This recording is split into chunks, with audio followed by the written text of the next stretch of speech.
Ang teenage pregnancy ay laganap sa ating lipunan ngayon.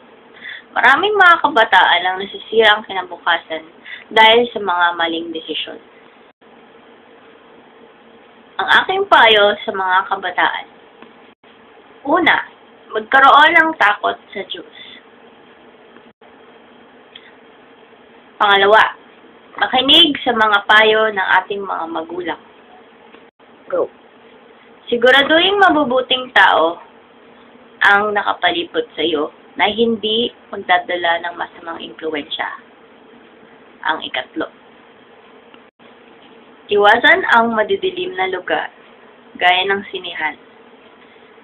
Hindi man Iwasan ang madidilim na lugar, gaya ng mga sinihan. Kung hindi man, siguraduhin ang mga papanoorin ay wholesome.